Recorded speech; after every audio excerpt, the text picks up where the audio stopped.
මොකද්ද මේ පළවෙනි අනිකර ශක්තිය බලන්න මේ වීඩියෝ ඉවරනකම්.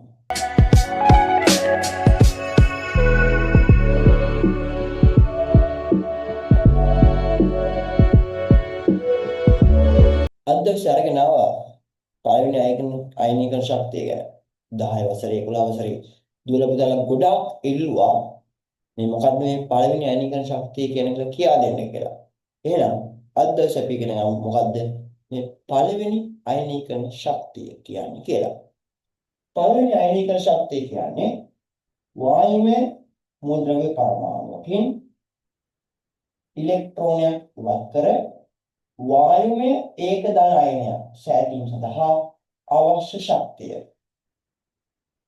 මෙතෙන්දී වායුමය ඒක ධන අයනයක් අපි හදන්නේ හැදෙන්නේ කොහොමද කියලා බලමු. උදාහරණයකට සෝඩියම් ගමු. සෝඩියම් වල පරමාණු ක්‍රමාංකය 11යි. එහෙනම් ඒක ශක්ති මට්ටම වල ඉලෙක්ට්‍රෝන 11ක් තියෙනවා. ප්‍රෝටෝන 11ක් න්‍යෂ්ටිය තියෙනවා.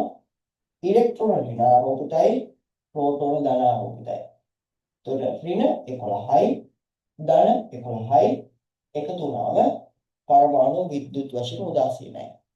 හැබැයි පුතේ මෙතනින් එක ඉලෙක්ට්‍රෝනයක් ඉවත් වුණාම දැන් සෝඩියම් වලට තියෙන ඉලෙක්ට්‍රෝන 10යි. එතකොට ඍණ 10යි සෝඩියම් වල තියෙන්නේ. හැබැයි න්‍යෂ්ටියේ තියෙන ප්‍රෝටෝන 11 ඉවත් උනේ නැහැ. එතන මේ විදිහම තියෙනවා. එතකොට ඍණ 10යි ධන 11යි එකතු කරාම උත්තරේ ධන 1යි. මෙන්න මේ ධන 1 තමයි මෙතන උඩට එන්නේ. එතකොට මේ පෙන්වන්නේ වැඩි වෙලා තියෙන ප්‍රෝටෝනය. එතකොට වායුමය මූලද්‍රව්‍ය පරමාණුවකින් ඉලෙක්ට්‍රෝනයක් ඉවත් කර වායුමය ඒක ධන අයනයක් සෑදීමට අවශ්‍ය ශක්තිය කියනවා පුතේ. මොකද්ද?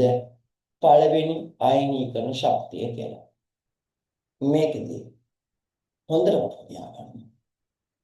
ආවර්තයක් දිගේ ඉදිරියට යද්දී ක්‍රමයෙන් පළවෙනි අයනීකරණ ශක්තිය වැඩි වෙනවා. කාණ්ඩයක් දිගේ පහළට යද්දී ක්‍රමයෙන් පළවෙනි අයනීකරණ ශක්තිය අඩු වෙනවා. ඒ වගේම අපේ විෂය නිර්දේශයේ පළවෙනි අයනීකරණ ශක්තිය වැඩිම එක්කෙනා හීලියම්.